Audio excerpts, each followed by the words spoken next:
Weather now with Jenny Woodward. And Jenny, you've been in North Queensland recently. Yes, Jess. Hello, everyone. Earlier in the week, I went to Townsville. As the region's missed out on summer rains, and typically there's not much in winter, I wanted to find out what effect the dry weather was having. Townsville is a city of sunshine, 300 days of the year. And even when it's cloudy, it's often a false promise, because despite being in the midst of the wet tropics, Townsville sits in a rain shadow, and it's all to do with geography. As Rick Threlfall from the Weather Bureau explains, Townsville is tucked in a curve of the coast, so it doesn't get the onshore southeasterlies. So if you take a look at the map today, a lot of the cloud and shower activity is heading up from the southeast towards Cairns, but Townsville is pretty much cloud-free. It's also relatively flat. You don't have the hills to really force the rainfall, the air up and to produce the rainfall. After a poor wet season and no rain from summer cyclones, Townsville remains drought declared.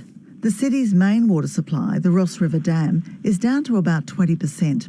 Level 3 water restrictions are in place, allowing hand watering for just 2 hours a day, 2 days a week. In these sort of situations where we haven't seen a lot of rain for the last 3 years, we need to teach the community how to conserve their water to keep the costs down.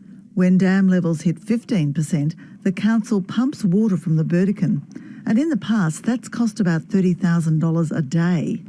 About an hour down the road at Home Hill, cane farmers are tallying up the cost of the dry season too. Forced to irrigate, they're seeing rising electricity prices eating into their returns.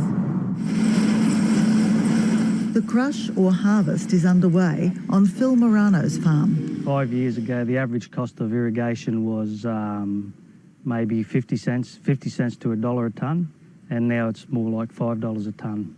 He's had below average rainfall since 2011.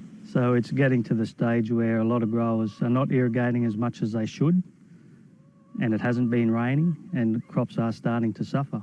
But rain can be a double-edged sword, particularly at harvest time. Some showers are forecast for this weekend, although winter totals will remain typically low. Average rainfall is expected in the coming summer.